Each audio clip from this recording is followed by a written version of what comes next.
पूरे कॉन्फ्लिक्ट के अंदर परफॉर्म किया। तो ये चीज़ कहीं ना कहीं एक्सप्लेन करती है कि जो रॉकेट फोर्स का कॉन्सेप्ट है वो कहीं ना कहीं आज के मॉडर्न वॉरफेयर के अंदर हैवी कंटेस्टेड, पर पाकिस्तान दुनिया का चौथा मुल्क बन गया जो कि एक डेडिकेटेड रॉकेट फोर्स को एस्टेब्लिश कर रहा है। ये बेसिकली पाकिस्तान आज। हेलो गाइस, मैं हूं तस्वीर और हम लोग देख रहे हैं इस वीडियो के अंदर पाकिस्तान ने कुछ एक फोर्स लॉन्च कर दिया है, हाइपरसोनिक रॉकेट फोर्स कर कुछ बना लिया भाई। नई नई चीजें बना रहा पाकिस्तान। कभी कोई सी फोर्स चालू हो जाती है, जो सड़कों पर घूमते रहते हैं वो नशेड़ियों को उठा रहे हैं। हाँ, नए नए ऑपरेशन चालू करते हैं। ऑपरेशन चल रहा है, नई फोर्स बना रहे हैं। तो ये हाइपरसोनिक रॉकेट फोर्स क्या है, इसके बारे में हम जानेंगे इस वीडियो में। So let's go.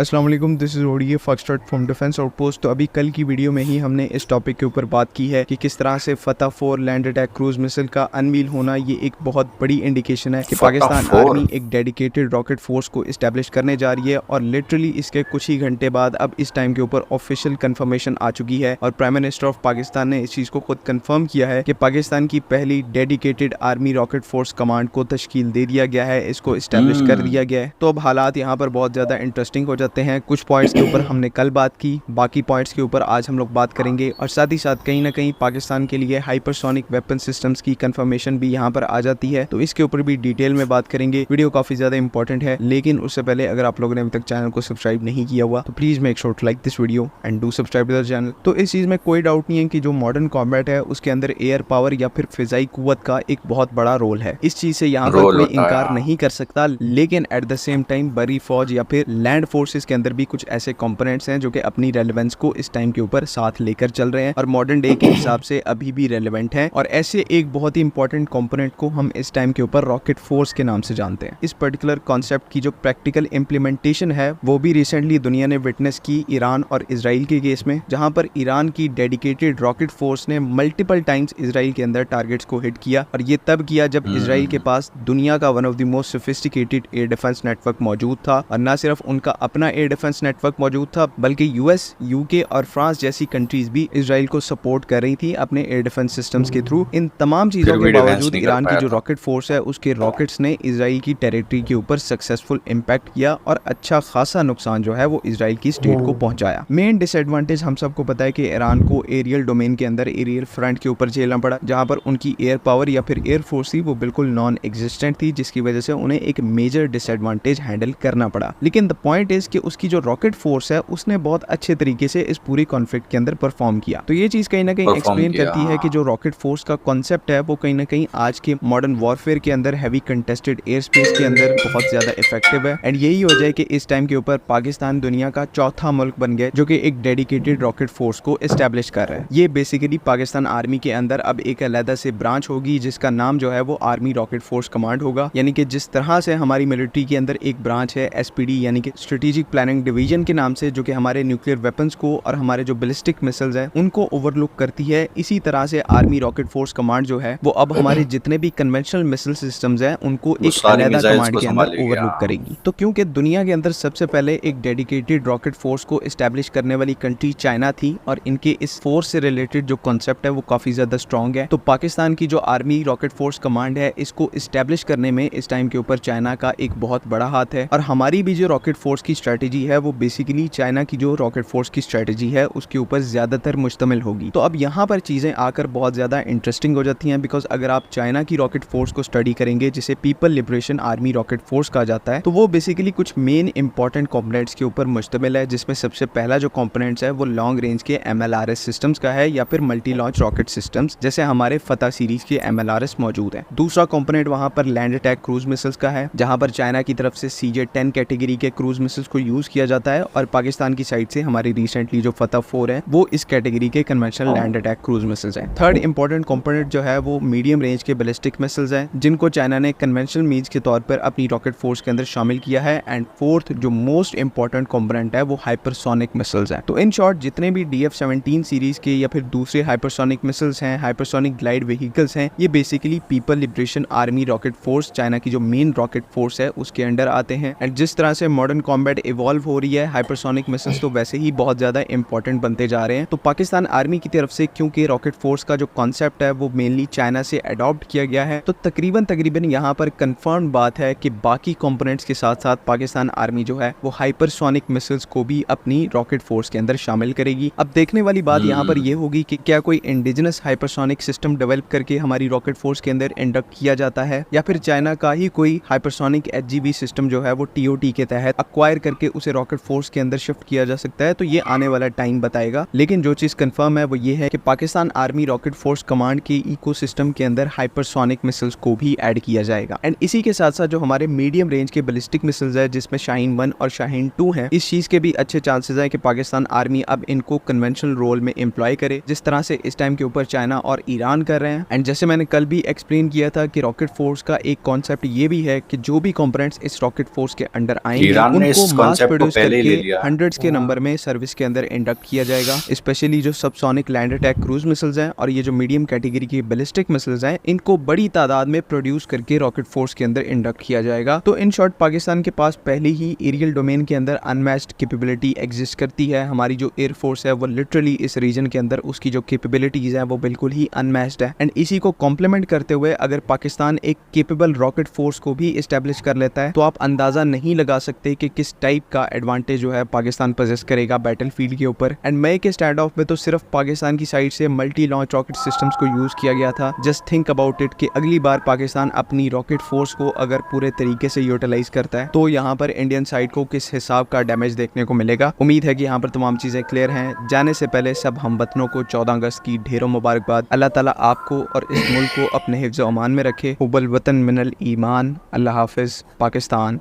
जिंदाबाद।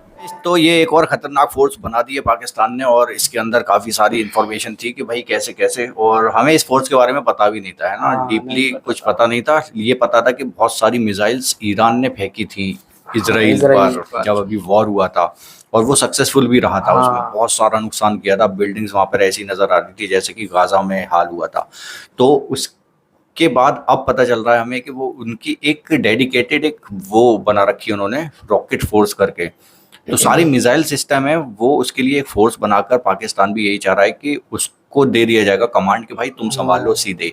जब भी जंग वंग का कोई सीन बनेगा, ऑर्डर मिलेंगे उनको, तो वो सारी मिसाइलों का कंट्रोल एक अलग फोर्स पर होगा। वो सीधे उस पर ध्यान देंगे। ये नहीं कि हमें मिसाइल भी करनी है, टैंक्स भी चलाने हैं और जेट्स भी चलाने हैं, तो उनका अलग कर देंगे। एक ही ध्यान रहेगा, भाई जाओ अटैक करो सीधे, मिसाइल का सिस्टम अपना ऑन करो। तो बहुत सारी इससे ये होगा कि वो जो कैपेसिटी है ना, जहाँ पर 50 फूटती थी वहाँ 100 चलेंगी एक साथ, डबल ट्रिपल, अलग बन जाएगी, अलग फोर्स बनेगी। उसमें भी एंट्री होगी, भर्तियां हुआ करेंगी उसमें। तो भाई अभी समझ में आया हमें क्या है, और ये ऐसा होना भी चाहिए भाई किसी कंट्री के पास। आज के टाइम की जो वॉर है ना, वो लेटेस्ट टेक्नोलॉजी पर बेस हो गए हैं, बहुत सारी चीजें ऐसी आ गई, तो एक अलग से फोर्स बनानी ही पड़ेगी, सबको बनानी चाहिए, सबको बनानी चाहिए। तो ये कॉन्सेप्ट पाकिस्तान बिल्कुल अलग ही कर रहा है। हाँ, वो स्पीड से एडेप्ट कर रहा है ये सारी चीजें। बहुत इस चीज में सबसे आगे बढ़ रहा है। वैसे वो नई नई चीजें लॉन्च कर देता है यार, कभी कोई सा ऑपरेशन कर देता है, ऑपरेशन फोर्सेज और ये सारी चीजें। तो ये जो चीजें वो कर रहा है ना, डेवलप बहुत तेजी से कर रहा है कि भाई उसके पास है, उसने ऐसे किया, उसने ऐसे किया, वो कामयाब रहा, तो वो चीज हम कर ले रहे हैं। तो ये चीज उसके अंदर बहुत तेजी से हो रही है, कोशिश करता है और वो कर भी लेता है। ओके गाइस, तो आप लोगों का क्या कहना है इस फोर्स के बारे में कमेंट में बताओ। एंड करते हैं फिलहाल वीडियो को। Take care, bye bye.